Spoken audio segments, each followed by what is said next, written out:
Hello दोस्तों, welcome है आपका स्पेशल नॉलेज पी में। कैसे हैं आप सब दोस्तों? मैं लेके आई हूँ जेठ महीने में सुने जाने वाली सातों वार की कहानी।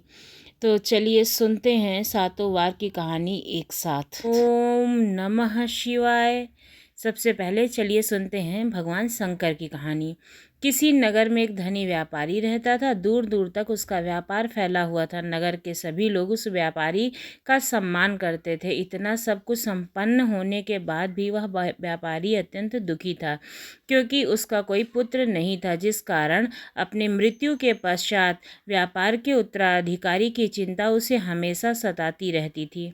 पुत्र प्राप्ति की इच्छा से व्यापारी प्रत्येक सोमवार भगवान शिव की व्रत पूजा किया करता था और शाम के समय शिव मंदिर में जा करके शिव जी के सामने घी का दीपक जलाया करता था। उसकी भक्ति देखकर माता पार्वती प्रसन्न हो गईं और भगवान शिव से उस व्यापारी की मनोकामना पूर्ण करने का निवेदन किया। भगवान शिव बोले, इस संसार में सबको सबके कर्म के अनुसार फल की प्राप्ति होती है। जो प्राणी जैसा कर्म करता है उसे वैसा ही फल प्राप्त होता है। शिव जी द्वारा समझाने के बावजूद माता पार्वती नहीं मानी और उस व्यापारी की मनोकामना पूर्ति हेतु शिव जी से बार बार अनुरोध करती रहीं।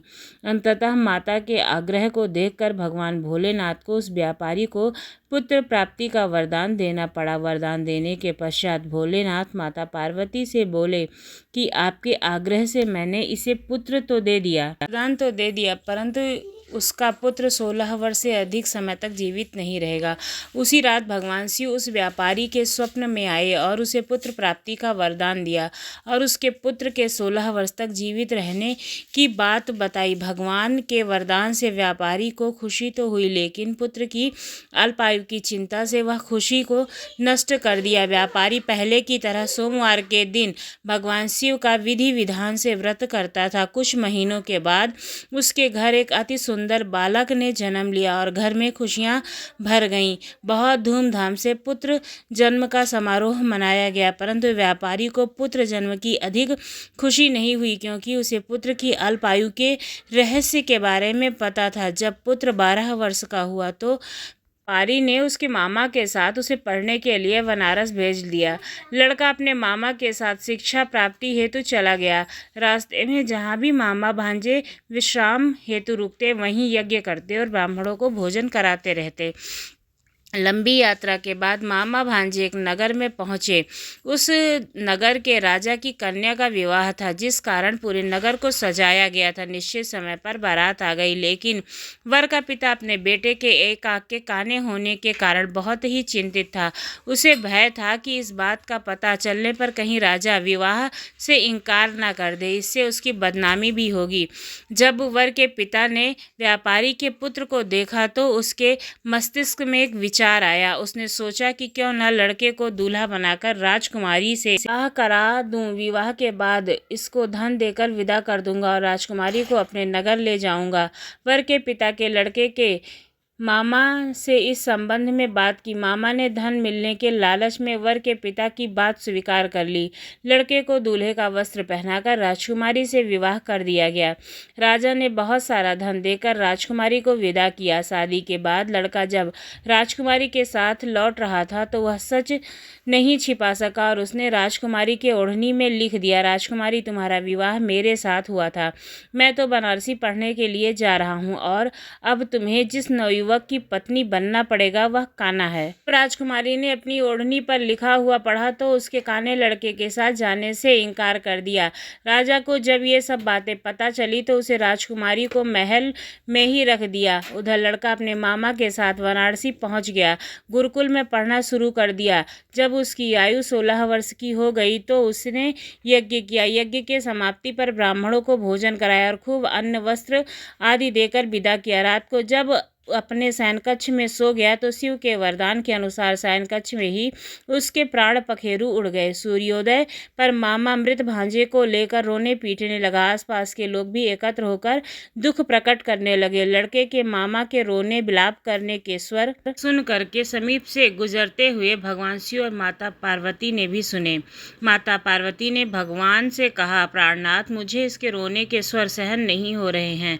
आप इस व्यक्ति के कष्ट को अवश्य दूर दूर करे। भगवान शिव ने माता पार्वती के साथ अदृश्य रूप से समीप जाकर देखा तो भोलेनाथ माता पार्वती से बोले, यह तो वही व्यापारी का पुत्र है जिसे मैंने 16 वर्ष की आयु का वरदान दिया था। उसकी आयु पूरी हो गई है। माँ पार्वती ने शिव भगवान से निवेदन किया कि उस बालक को जीवन दान देने का आग्रह किया। माता पार्वती के आग्रह पर भगवान शिव ने उस लड़के को जीवित होने का वरदान दिया और कुछ ही पल में वह जीवित होकर के उठकर बैठ गया। शिक्षा समाप्त करके लड़का मामा के साथ अपने नगर की ओर चल दिया। दोनों चलते हुए उसी नगर में पहुंचे जहां उसका विवाह हुआ था। उस नगर में भी यज्ञ का आयोजन किया गया था। समीप से गुजरते हुए नगर के राजा ने यज्ञ का आयोजन देखा और उसने तुरंत ही उस लड़के और उसके मामा को पहचान लिया। यज्ञ के समाप्त होने पर राजा मामा और लड़के को महल में ले गया और कुछ दिन उन्हें महल में रखकर बहुत सा धन वस्त्र आदि देकर राजकुमारी के साथ विदा कर दिया। इधर भूखे प्यासे रहकर व्यापारी और उसकी पत्नी बेटे की प्रतीक्षा कर रहे थे। उन्होंने प्रतिज्ञा कर रखी थी कि यदि उनके पुत्र की मृत्यु का समाचार उन्हें प्राप्त हुआ तो वो अपने प्राणों को त्याग देंगे। परंतु जैसे ही उनके पुत्र के जीवित वापस लौटने का समाचार मिला, वे अत्यंत प्रसन्न हो गए और पत्नी सहित मित्रों के साथ नगर द्वार पर पहुंचे। अपने बेटे के विवाह का समाचार सुनकर पुत्र वधू राजकुमारी को लेकर उसकी खुशी का ठिकाना न रहा। उसी रात भगवान शिव ने व्यापारी के स्वप्न में आकर कहा, श्रेष्ठी, मैंने तेरे सोमवार के व्रत करने और व्रत कथा सुनने से प्रसन्न होकर तेरे पुत्र की लंबी आयु प्रदान की है। पुत्र की लंबी आयु जानकर व्यापारी बहुत प्रसन्न हुआ। शिव भक्त होने तथा सोमवार का व्रत करने से व्यापारी की सभी मनोकामना पूर्ण हुई। इसी प्रकार जो भक्त सोमवार का विधिवत व्रत करते हैं और व्रत कथा सुनते हैं, उनकी सभी मनोकामनाएं पूरी होती हैं। बोलो भोलेनाथ की जय। अब अगली कहानी चलिए सुनते हैं। ऋषिनगर में केशव दत्त नाम का एक ब्राह्मण अपनी पत्नी अंजलि के साथ रहता था। केशव दत्त के घर में धन संपत्ति की कोई कमी नहीं थी। नगर के सभी केशव दत्त का सम्मान करते थे, लेकिन केशव दत्त संतान नहीं होने से बहुत ही चिंतित रहते थे। दोनों पति पत्नी प्रति मंगलवार को हनुमान जी की पूजा करते। विधिवत मंगलवार का व्रत करते हुए कई वर्ष बीत गए। ब्राह्मण बहुत निराश हो गया, लेकिन उसने व्रत करना नहीं छोड़ा। कुछ दिनों के बाद केशव दत्त हनुमान जी की पूजा करने के लिए जंगल में चला गया। उसकी पत्नी अंजलि घर में कर मंगलवार का व्रत करने लगी। दोनों पति पत्नी पुत्र प्राप्ति के लिए मंगलवार का विधिवत व्रत करने लगे। अंजलि ने अगले मंगलवार को व्रत किया, लेकिन किसी कारणवश उस दिन अंजलि हनुमान जी का भोग नहीं लगा सकी और उस दिन वह सूर्यास्त के बाद भूखी ही सो गई। अगले मंगलवार को हनुमान जी को भोग लगाए बिना उसने भोजन नहीं करने का प्रण किया। 6 दिन तक अंजलि भूखी प्यासी रही। 7वें दिन मंगलवार को अंजलि ने हनुमान जी की पूजा की, लेकिन तभी भूख प्यास के कारण अति बेहोश हो गई। हनुमान जी को से स्वप्न में दर्शन देना पड़ा और कहा कि उठो पुत्री, मैं तुम्हारी पूजा पाठ से अत्यंत प्रसन्न हूँ। तुम्हें सुंदर और सुयोग्य पुत्र होने का वर देता हूँ। यह कहकर हनुमान जी अंतर ध्यान हो गए। तत्काल अंजलि ने उठकर हनुमान जी को भोग लगाया और स्वयं भी भोजन किया। हनुमान जी की अनुकंपा से अंजलि के एक सुंदर शिशु को जन्म दिया। मंगलवार को जन्म लेने के कारण उस बच्चे का नाम मंगला प्रसाद रखा गया। कुछ दिनों के बाद अंजलि का पति केशव दत्त भी घर लौट आया। उसने मंगल को देखा तो अंजलि से पूछा कि यह सुंदर बच्चा किसका है। अंजलि ने खुश होते हुए हनुमान जी के दर्शन देने और पुत्र प्राप्त होने का वरदान बताया, लेकिन केशव दत्त ने उसकी बातों पर विश्वास न करते हुए उसके मन में पता नहीं कैसे एक कुंचित विचार आ गया कि अंजलि ने उसके साथ विश्वासघात किया है। उसके पापों को छिपाने के लिए वो झूठ बोल रही है। केशव दत्त ने उस बच्चे को मार डालने की योजना बनाई। एक दिन केशव दत्त स्नान के लिए कुएं पर गया था। मंगल भी उसके साथ था। केशव दत्त ने मौका देखकर मंगल को कुएं में फेंक दिया और घर आकर बहाना बना दिया कि मंगल तो कुएं पर मेरे पास पहुंचा ही नहीं। केशव दत्त के इतने कहने के ठीक बाद मंगल दौड़ता हुआ घर लौट आया। केशव दत्त मंगल को देखकर बुरी तरह हैरान हो गया। उसी रात हनुमान जी ने केशव दत्त को स्वप्न में दर्शन देते हुए कहा कि तुम दोनों ने मंगलवार के व्रत करने से प्रसन्न हो करके यह पुत्र को मैंने तुम्हें वरदान स्वरूप दिया है, फिर तुम अपनी पत्नी पर शक क्यों करते हो। उसी समय केशवदत्त ने अंजलि को जा करके उससे क्षमा मांगी और स्वप्न में हनुमान जी के दर्शन की सारी बात बताई। तो दत्त ने अपने बेटे को हृदय से लगाकर बहुत लाड प्यार किया। उस दिन के बाद सभी आनंद पूर्वक रहने लगे। मंगलवार का विधिवत व्रत करने से केशवदत्त और उसके सभी कष्ट दूर हो गए। इस तरह से जो स्त्री पुरुष विधिवत मंगलवार का व्रत करके व्रत कथा सुनते हैं, हनुमान जी सभी कष्टों को दूर करके घर में धन संपत्ति का भंडार भर देते हैं। शरीर के सभी रक्त विकार से रोग भी नष्ट हो जाते हैं। जय श्री हनुमान जी बालाजी महाराज की। अब चलिए सुनते हैं तीसरी कहानी। समतापुर नगर में मधुसूदन नामक एक व्यक्ति था। वह बहुत ही धनवान था। मधुसूदन का विवाह बलरामपुर नगर की सुंदर लड़की संगीता से हुआ था। एक बार मधुसूदन अपनी पत्नी को लेकर बुधवार के दिन बलरामपुर गया। मधुसूदन ने पत्नी के माता पिता से संगीता को विदा कराने के लिए कहा। माता पिता बोले, बेटा आज बुधवार है, बुधवार को किसी भी शुभ कार्य के लिए यात्रा नहीं करनी चाहिए। लेकिन मधुसूदन नहीं माना। उसने ऐसे शुभ अशुभ की बातों को ना मानने की बात कही। दोनों ने बैलगाड़ी में यात्रा प्रारंभ कर दी। 2 कोस की यात्रा के बाद उसकी गाड़ी का एक पहिया टूट गया। वहां से दोनों ने पैदल ही यात्रा प्रारंभ की। रास्ते में संगीता को प्यास लगी। मधुसूदन उसे एक पेड़ के नीचे बैठकर जल लेने चला गया। थोड़ी देर बाद जब मधुसूदन कहीं से जल लेकर वापस आया तो वह बुरी तरह हैरान हो उठा, क्योंकि उसकी पत्नी के पास उसकी ही शक्ल सूरत का एक सुंदर व्यक्ति बैठा था। संगीता भी मधुसूदन को देखकर हैरान रह गई। वह दोनों में कोई अंतर नहीं कर पा रही थी। मधुसूदन ने उस व्यक्ति से पूछा कि तुम कौन हो और मेरी पत्नी के पास क्यों बैठे हो। मधुसूदन की बात को सुनकर उस व्यक्ति ने कहा, अरे भाई, यह मेरी पत्नी संगीता है। मैं अपनी पत्नी को ससुराल से विदा कराकर लाया हूँ, लेकिन तुम कौन हो, मुझसे ऐसा प्रश्न रहे हो। मधुसूदन ने कहा, तुम जरूर कोई चोर या ठग हो। यह मेरी पत्नी संगीता है। मैं इसे पेड़ के नीचे बिठाकर जल लेने गया था। इस पर उस व्यक्ति ने कहा, अरे भाई, झूठ तो तुम बोल रहे हो। संगीता को प्यास लगने पर जल लेने तो मैं गया था। मैंने तो जल लाकर अपनी पत्नी को पिला भी दिया है। अब तुम चुपचाप यहाँ से चलते बनो, नहीं तो किसी सिपाही को बुलाकर तुम्हें पकड़वा दूंगा। दोनों एक दूसरे से लड़ने लगे। उन्हें लड़ते देखकर बहुत से लोग वहाँ एकत्र हो गए। नगर के कुछ सिपाहियों की वहाँ आ गए। सिपाही उन दोनों को पकड़कर राजा के पास ले गए। सारी कहानी सुनाकर राजा को कोई निर्णय नहीं आ पा रहा था।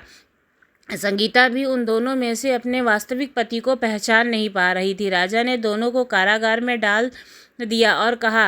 राजा ने फैसले पर अपनी असली मधुसूदन भयभीत हो गया। तभी आकाशवाणी हुई, मधुसूदन, तूने संगीता के माता पिता की बात नहीं मानी और बुधवार के दिन अपनी ससुराल से प्रस्थान किया है। यह सब भगवान बुद्धदेव के प्रकोप से हो रहा है। मधुसूदन ने भगवान बुद्धदेव से प्रार्थना की, हे भगवान बुद्धदेव, मुझे क्षमा कर दीजिए। मुझसे बहुत बड़ी गलती हो गई। भविष्य में अब कभी बुधवार के दिन यात्रा नहीं करूंगा और सदैव बुधवार को आपका व्रत किया करूंगा। मधुसूदन के प्रार्थना करने से भगवान बुद्धदेव ने उन्हें क्षमा कर दिया। तभी दूसरा व्यक्ति राजा के सामने से आकर के गायब हो गया।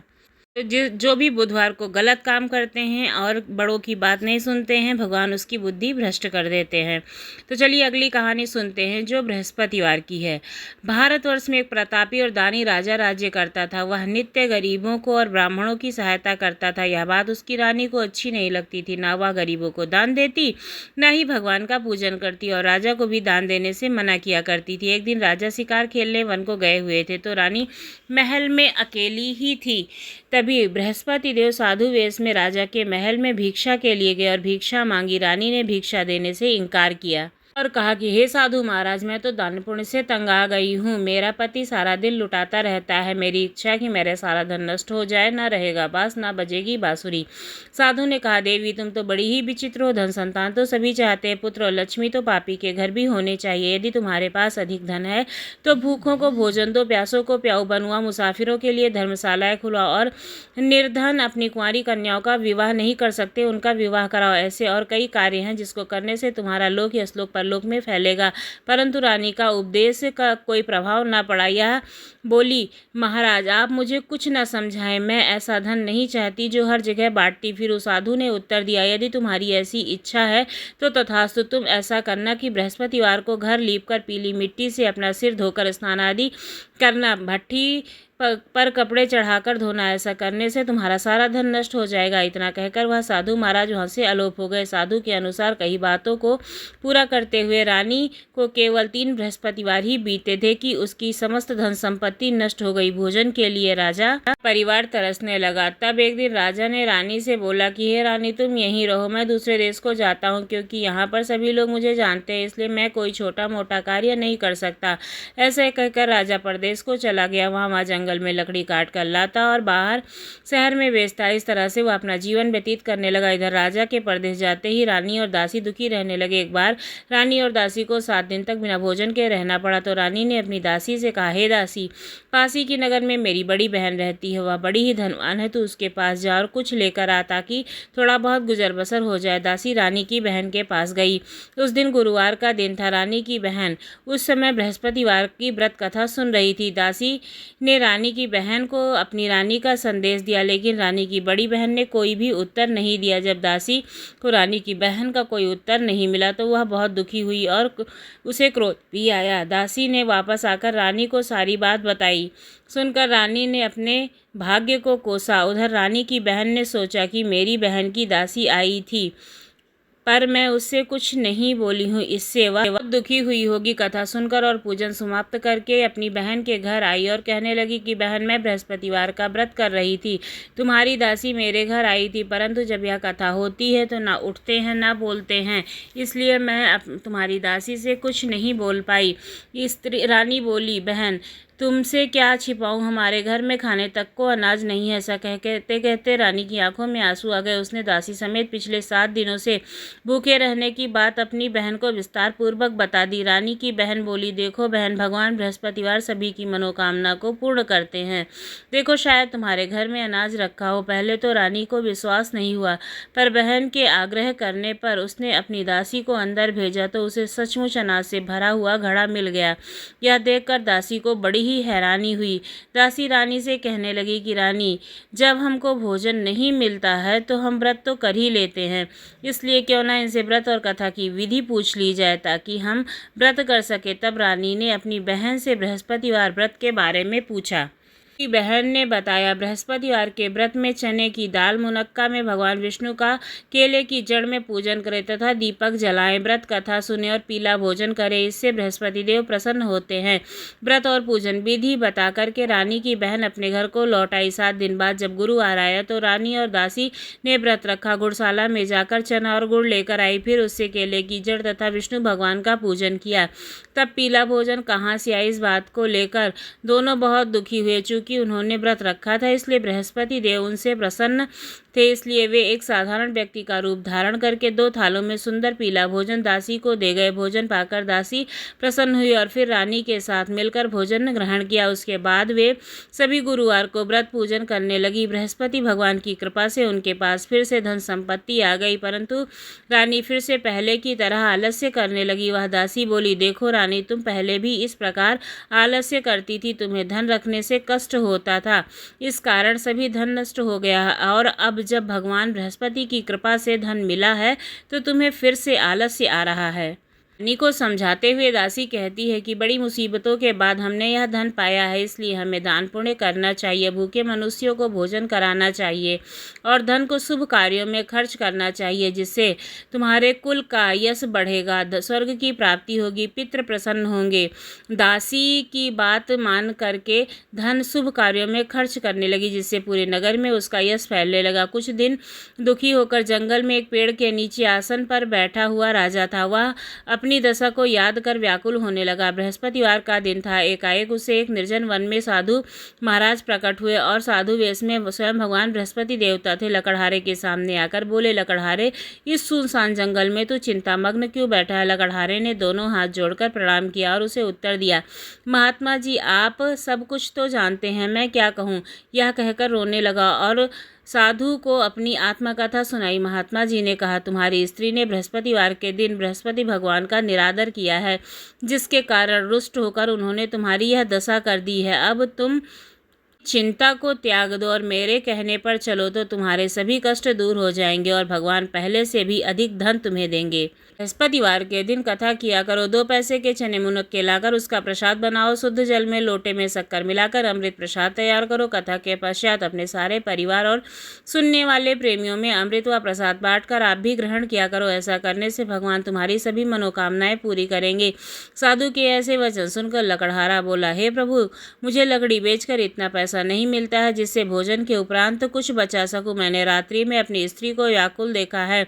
मेरे पास कुछ भी नहीं है जिससे मैं उसकी खबर मंगा सकूं। साधु ने कहा, हे लकड़हारे, तुम किसी बात की चिंता मत करो। बृहस्पतिवार के दिन तुम रोजाना की तरह लकड़ियों को लेकर शहर को जाओ। तुमको रोज से दोगुना धन प्राप्त होगा, जिससे तुम भली या भांति भोजन कर लोगे और बृहस्पति देव की पूजा का सामान भी आ जाएगा। इतना कहकर साधु वहां से अंतर ध्यान हो गया। धीरे धीरे समय व्यतीत होने पर फिर वही बृहस्पतिवार का दिन आया। लकड़हारा जंगल में लकड़ी काट कर किसी शहर में बेचने गया। उसे उस दिन से अधिक पैसा मिला।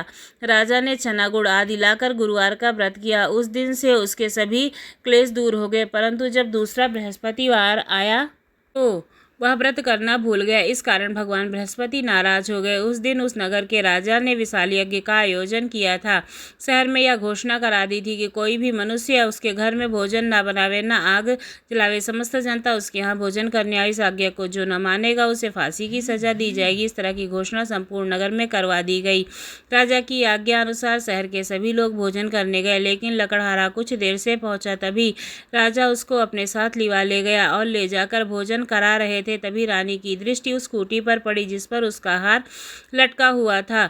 वह वहां पर दिखाई नहीं दिया। रानी ने निश्चय किया कि मेरा हार इस मनुष्य ने चुरा लिया है। उसी समय सिपाहियों को बुलाकर उसको कारागार में डलवा दिया। जब लकड़हारा कारागार में पड़ गया और बहुत दुखी होकर के विचार करने लगा कि न जाने कौन से पूर्व जन्म के कर्म से उसे वह दुख प्राप्त हुआ है, तो उसी साधु को याद करने लगा जो जंगल में मिला था। उसी समय तत्काल साधु के वेश में बृहस्पति देव वहां प्रकट हुए और उसकी दशा को देखकर कहने लगे, अरे मूर्ख, तूने बृहस्पतिवार की कथा नहीं कही है, इस कारण तुझे यह दुख प्राप्त हुआ। अब तू चिंता मत कर। बृहस्पतिवार के दिन कारागार के दरवाजे पर 4 पैसे मिलेंगे, उनसे तू बृहस्पति देव की पूजा करना, तेरे सभी कष्ट दूर हो जाएंगे। बृहस्पतिवार के दिन उसे 4 पैसे मिले।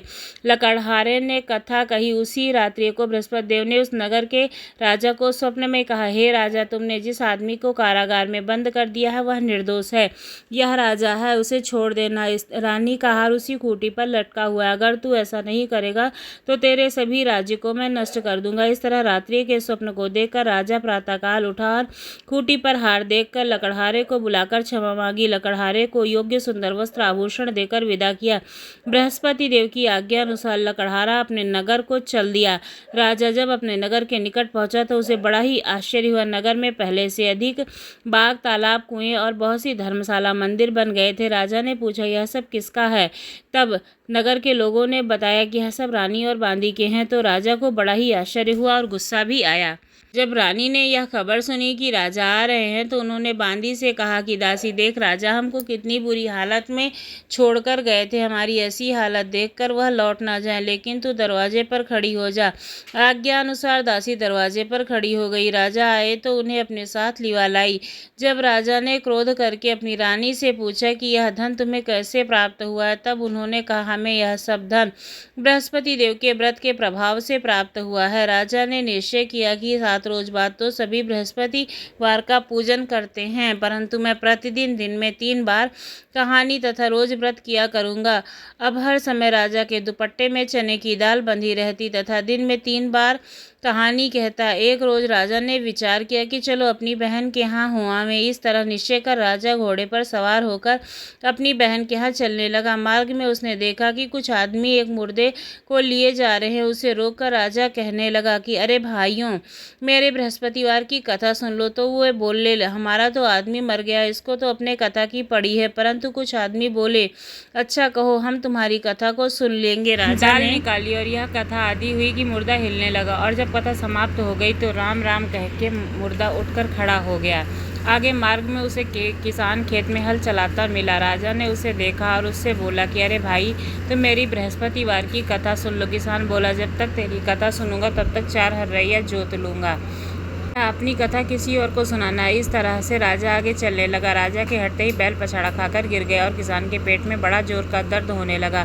उस समय उसकी माँ रोटी लेकर आई थी। उसने जब यह देखा कि उसके पुत्र से सब हाल पूछा और बेटे ने सभी हाल कह दिया तो बुढ़िया दौड़ी दौड़ी उस घुड़सवार के पास गई और उससे बोली कि मैं तेरी कथा सुनूंगी, तू मेरी कथा मेरे खेत पर चलकर कहना।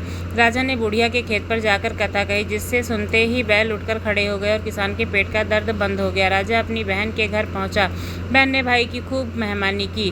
दूसरे रोज प्रातःकाल राजा जागा तो उसने यह देखा कि सब लोग भोजन कर रहे हैं। राजा ने अपनी बहन से कहा, ऐसा कोई मनुष्य है जिसने भोजन नहीं किया हो, मेरी बृहस्पतिवार की कथा सुन ले। बहन बोली, भैया यह देश ऐसा ही है, पहले लोग यहाँ भोजन करते हैं, बाद में अन्य कार्य करते हैं। अगर कोई पड़ोस में है तो देख आऊंगी। ऐसा कहकर वह देखने चली गई, परंतु उसे कोई ऐसा व्यक्ति नहीं मिला जिसने भोजन ना किया होता। वह एक कुम्हार के घर गई जिसका लड़का बीमार था। उसे मालूम था कि उसके यहाँ 3 रोज से किसी ने भोजन नहीं किया। रानी ने अपने भाई की कथा सुनने के लिए कुम्हार के लड़के से कहा। वह तैयार हो गया। अब राजा ने जाकर के अपनी कथा कुम्हार के घर कही। यह कथा सुनकर राजा का लड़का ठीक हुआ। अब तो राजा की प्रशंसा होने लगी। एक रोज राजा ने अपनी बहन से कहा, हे बहन, हम अपने घर को जाएंगे, तुम भी तैयार हो जाओ। राजा की बहन ने अपनी सास से कहा। सास ने कहा, हाँ कि तू चली जा, पर कोई बालक नहीं जाएगा, तेरे भाई की कोई औलाद नहीं है। बहन ने अपने भैया से कहा, भैया मैं तो चलूंगी पर कोई बालक ना जाएगा। राजा बोला, जब कोई बालक नहीं चलेगा तो तू ही चलकर क्या करेगी। बड़ी दुखी मन से राजा अपने नगर को लौट गया। राजा ने अपनी रानी से कहा, हम निर्वंशी, हमारा मुख देखना धर्म नहीं है, और कुछ भोजन आदि नहीं किया। रानी बोली, हे प्रभु, बृहस्पतिदेव हमें सब कुछ देंगे, वह हमें औलाद अवश्य देंगे। उसी रात को बृहस्पतिदेव ने राजा के स्वप्न में कहा, हे राजा, उठ, सभी सोच त्याग दे, तेरी रानी गर्भ से। राजा की बात सुनकर वह बड़ी खुशी हुई। 9वें महीने उसके गर्भ से सुंदर सा पुत्र पैदा हुआ। तब राजा बोला, हे रानी, स्त्री बिना भोजन के रह सकती है पर बिना कहे नहीं रह सकती। जब मेरी बहन आवे तो तुम मुझसे कुछ मत करना। रानी बोली कि हाँ। जब राजा की बहन ने यह शुभ समाचार सुना तो वह अपने भाई के घर बधाई लेकर आई। तब रानी ने कहा, घोड़ा चढ़ नहीं आई है, गधा चढ़ाई। राजा की बहन बोली, भाभी, मैं इस प्रकार ना कहती तो तुम्हें औलाद कैसे होती। बृहस्पतिदेव ऐसे ही हैं, जिसके मन में जो मनोकामना होती है उसे पूर्ण करते हैं। जो सद्भावना पूर्वक बृहस्पतिवार का व्रत करता है, कथा पढ़ता है, सुनता है, दूसरों को सुनाता है, बृहस्पतिदेव उसकी सभी मनोकामनाओं को पूर्ण करते हैं और रक्षा भी करते हैं। बोलो विष्णु भगवान की जय। आइए सुनते हैं माता संतोषी की कहानी। एक बुढ़िया थी, उसके 7 बेटे थे। उसमें से 6 कमाने वाला था, 1 ना कमाने वाला था। वह बुढ़िया उन खर्चों को अच्छी रसोई बना करके अपने प्रेम से खिलाती और 7वें को बचा कुचा जूठन खिलाती थी, परंतु वह भोला था, अतः मन में कुछ भी विचार नहीं करता था। एक दिन वह अपनी पत्नी से बोला, देखो मेरी कितनी खातिर होती है, मेरी माँ मुझसे कितना प्रेम करती है। उनसे कहा कि तुम्हें सभी की जूठन खिलाती है, फिर भी तुम ऐसा कहते हो, चाहे तुम स्वयं ही उसे देख सकते हो। एक दिन बहुत बड़ा त्यौहार आया। बुढ़िया ने 7 प्रकार के भोजन और चूरमे के लड्डू बनाए। 7वां लड़का यह बात जानने के लिए कि सिर दुखने का बहाना करके पतला कपड़ा ओढ़कर सो गया। देखने लगा कि माँ ने उसको बहुत अच्छे आसनों पर बिठाया और 7 प्रकार के भोजन और लड्डू परोसे वह बड़े ही प्रेम से खिला रही थी। तब उसे वे 6 भाई उठ गए तो माँ ने उनकी थालियों के जूठन को इकट्ठी किया और एक लड्डू बनाया। फिर 7वें लड़के से बोली, अरे रोटी खाते या। बोला, माँ मैं भोजन नहीं करूँगा, मैं तो परदेश जा रहा हूँ। माँ ने कहा, कल जाता है तो आज ही चला जा। यह कहकर घर से निकाल दिया। चलते समय उसे अपनी पत्नी की याद आई। सो गौशाला में कंडे पाथ रही थी। वह बोला, हम विदेश को जा रहे हैं, आएंगे कुछ काल, तुम रहियो संतोष से, धर्म आपनो पाल। अब इस पर उसकी पत्नी बोली, जाओ पिया आनंद से, हमारी सोच हटाए, राम भरोसे हम रहें, ईश्वर तुम्हें सहाय, देहु निशानी आपनी, देख रहूं मैं वीर, सुधि हमारी न बिसारिए, राख्यो मन गंभीर। इस पर वह लड़का बोला, मेरे पास कुछ नहीं है, यह अंगूठी है, सो इसे ले लो, मुझे भी अपनी कोई निशानी दे दो। वह बोली, मेरे पास क्या है, यह गोबर भरे हाथ हैं। यह कहकर उसकी थापी पीठ पर लगा दी। वह लड़का चल दिया। ऐसा कहते ही इसी कारण से विवाह में पति पत्नी की पर हाथ का छापा मारती है। चलते समय वह दूर देश में पहुंच गया। वह एक व्यापारी की दुकान पर जाकर बोला, मुझे नौकरी पर रख लो। व्यापारी को नौकर की जरूरत थी। वह बोला, तनख्वाह काम देखकर देंगे, तुम रह जाओ। वह सवेरे 7 बजे से रात को 12 बजे तक नौकरी करने लगा। थोड़े ही दिनों में सारा लेन देन और हिसाब किताब करने लगा। सेठ के 7-8 नौकर कर खाने लगे। सेठ से उसे 2-3 महीने ने आधे मुनाफे का हिस्सेदार बना लिया। 12 वर्ष में वह नामी सेठ बन गया और उसका मालिक उसके भरोसे काम छोड़कर कहीं बाहर चला गया। उधर उसकी औरत को सास और जेठानियां बड़ा ही कष्ट देने लगी। वे उसे लकड़ी लेने जंगल में भेजती, सूखी रोटी देती, फूटे हुए नारियल में पानी देती। वह बड़े ही कष्ट से अपना जीवन बिता रही थी। एक दिन जब वह लकड़ी लेने जा रही थी तो रास्ते में उसने कई औरतों को व्रत करते हुए देखा। पूछने लगी, बहनों, यह किसका व्रत है, कैसे करते हैं और इससे क्या फल मिलता है? तो एक स्त्री बोली, यह संतोषी माता का व्रत है। इसके करने से मनोवांछित फल की प्राप्ति होती है। इससे गरीबी, मन की चिंताएं, राज के मुकदमे, कलह, रोग आदि नष्ट हो जाते हैं और संतान सुख, धन, प्रसन्नता, शांति, मन पसंद वर मिले या फिर 12 हुए पति का दर्शन मिले। इससे उसे व्रत करने की विधि बता दी। उसने रास्ते में सारी लकड़ियां बेच दी और गुड़ और चना ले आई। उसने व्रत करने की तैयारी की। उसने सामने एक मंदिर देखा। पुजारी से पूछा कि ये किसका मंदिर है? वह कहने लगे कि यह तो संतोषी माता का मंदिर है। वह मंदिर में गई और माता के चरणों में लौटने लगी। यह दुखी होकर विनती करने लगी कि माँ, मैं अज्ञानी हूँ, बहुत दुखी हूँ, मैं तुम्हारी शरण में हूँ, मेरा दुख दूर करो। माता को दया आ गई। एक शुक्रवार को उसके पति का पत्र आया और अगले शुक्रवार को पति का भेजा हुआ धन मिला। अब तो जेठ, जेठानी और सास नाक सिकोड़ने लगे। अब तो इसकी खातिर बढ़ेगी, यह बुलाने पर भी नहीं बोलेगी। वह बोली, पत्र और धन आने से तो सभी को अच्छा है। उसकी आंखों में आंसू आ गए। वह मंदिर में गई और माता चरणों में गिरकर बोली, माँ, मैंने तुमसे पैसा कब मांगा है? मुझे तो अपना सुहाग चाहिए। मैं तो अपने स्वामी के दर्शन और सेवा करना चाहती हूँ।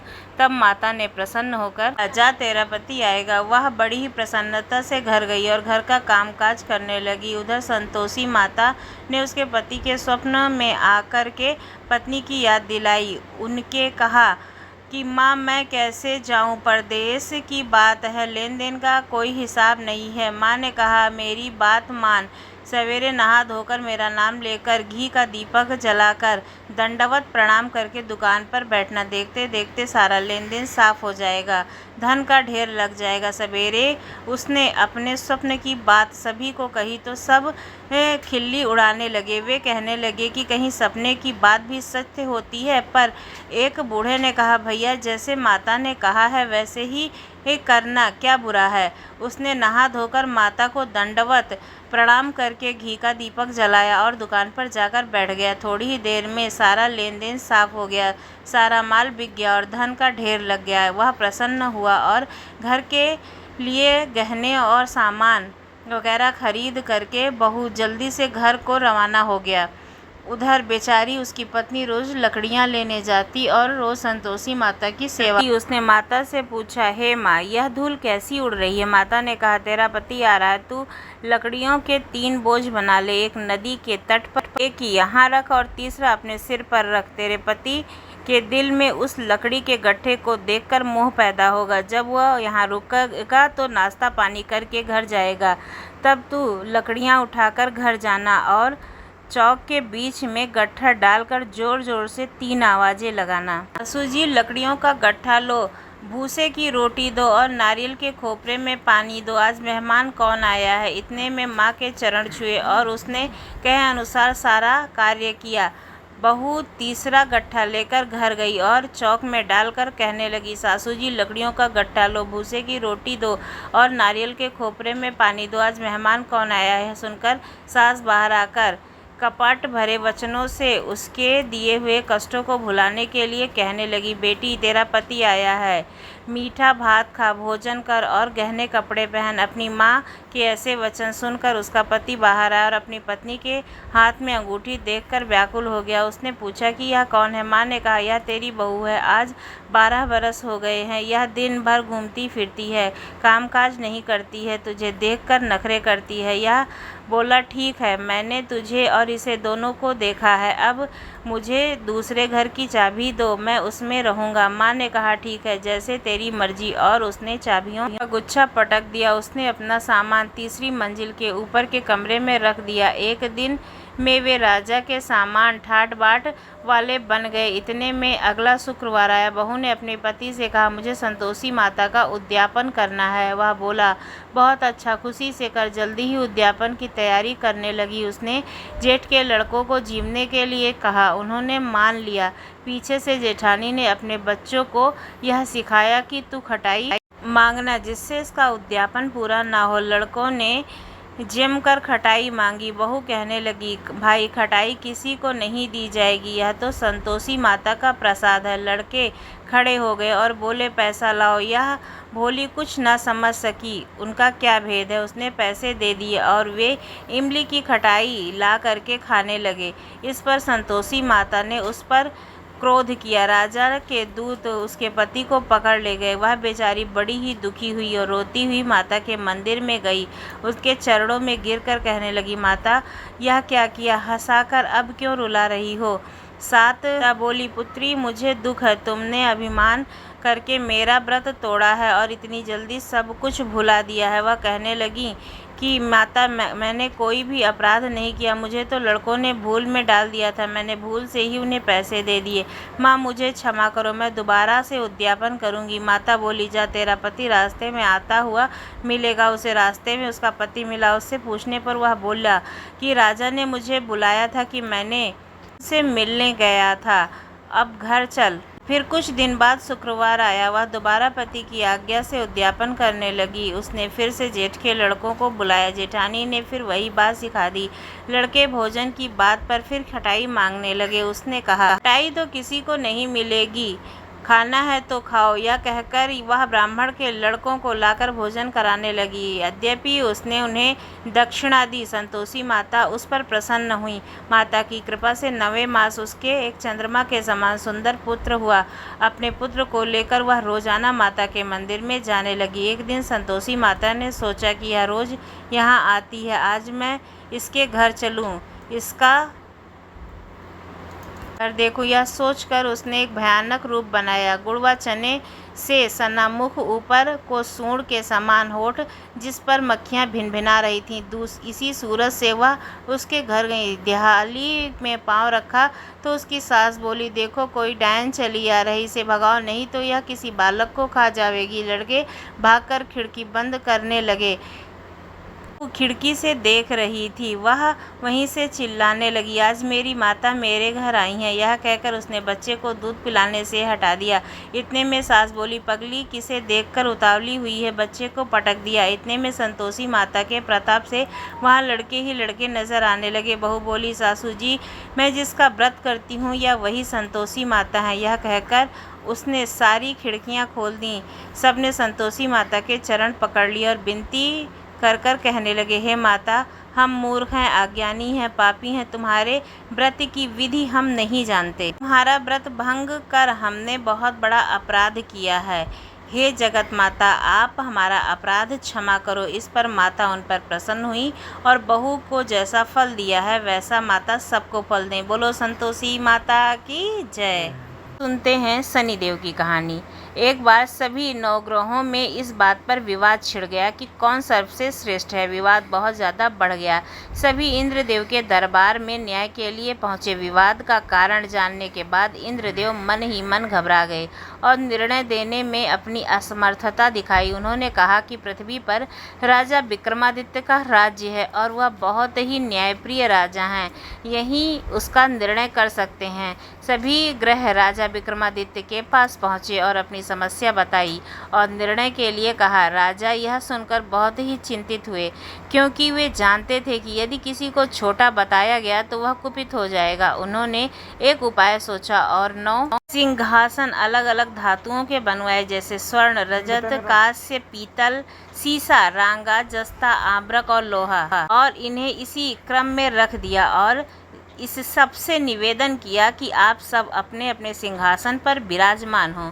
जो अंतिम सिंहासन पर बैठेगा वही सबसे छोटा होगा। इस तरह से लोहे का सिंहासन सबसे में पड़ा और शनि देव वहां पर बैठे, इसलिए वे सबसे छोटे कहलाए। शनि देव को लगा कि राजा ने जानबूझकर ऐसा किया है, इसलिए शनि देव अत्यंत नाराज हुए। उन्होंने राजा से कहा, राजन, तुम मुझे नहीं जानते। सूर्य एक राशि में 1 महीना, चंद्र 2 महीना, मंगल 3 महीना, बृहस्पति 13 महीने, बुध और शुक्र 1-1 महीना विचरण करते हैं, परंतु मैं 2.5 व 7.5 साल रहता हूँ।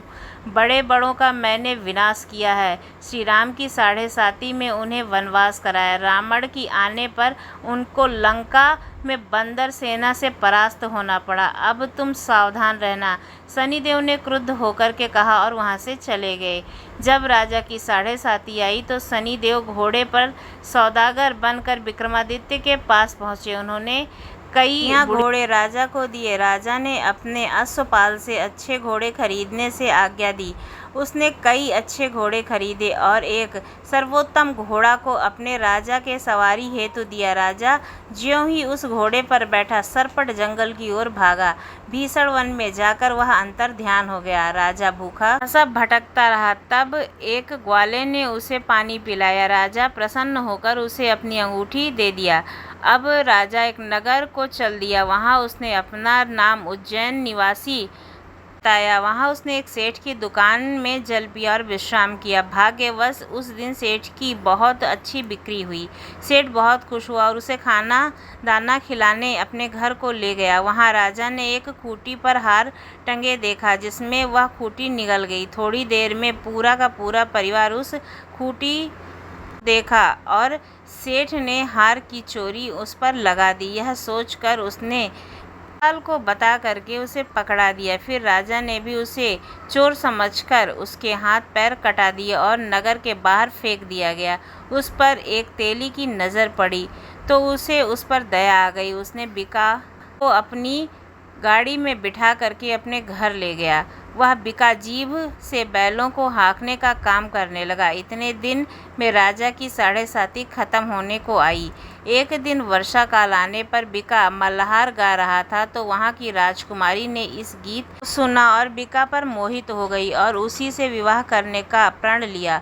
उसने गाने वाले को ढूंढने के लिए अपनी दासी को भेजा। दासी ने बताया कि वह आदमी चौरंगिया है, परंतु राजकुमारी नहीं मानी और उसी ने विवाह की हठ करने लगी। तब राजा ने उस तेली को बुलवाया और विवाह की तैयारी करने को कहा।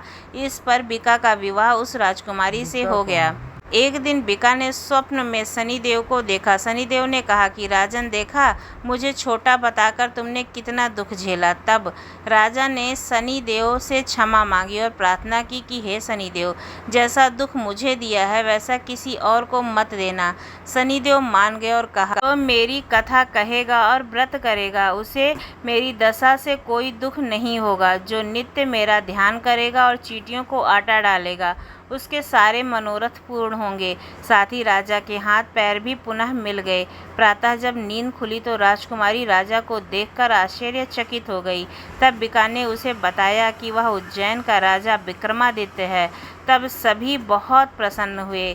जब सेठ ने यह बात सुनी तो वह राजा के पैरों में गिर गया और क्षमा मांगने लगा। राजा ने कहा कि यह तो शनिदेव का क्रोध था, इसमें किसी का कोई दोष नहीं। फिर भी सेठ ने निवेदन पर सेठ के घर भोजन का निमंत्रण स्वीकार कर लिया। उसके यहाँ गए। वहाँ विभिन्न प्रकार के व्यंजन परोसे गए। राजा का सत्कार किया गया। तभी सबने देखा कि खूंटी स्वयं ही निगला हुआ हार उगल रही थी। सेठ को बहुत खेद हुआ। उसने राजा से क्षमा मांगी और बहुत सारे असरफी मोहरें देकर राजा का धन्यवाद दिया और अपनी पुत्री श्री कंवरी से पारिग्रहण का निवेदन किया। इसे राजा ने सहर्ष स्वीकार कर लिया। कुछ समय के बाद राजा अपने दोनों रानियों के साथ दहेज लेकर के अपनी नगरी उज्जैन चले गए। यहाँ के पूर्व निवासियों ने नगर की सीमा पर ही राजा का भव्य स्वागत किया। सारे नगर में दीपमालाएं सजाई गईं। सबने खुशियां मनाई। राजा ने घोषणा की कि मैंने शनिदेव को सबसे छोटा बताया था, जबकि असल में वही सर्वोपरि हैं। तब से सारे राज्य में शनिदेव की पूजा और कथा नियमित रूप से होने लगी। सारी प्रजा ने बहुत समय खुशी और आनंद से बिताया। जो कोई शनिदेव की इस कथा को पढ़ता है और सुनता है, सारे दुख दूर हो जाते हैं। बोलो शनिदेव महाराज की जय। करते हैं सूर्यदेव की कहानी।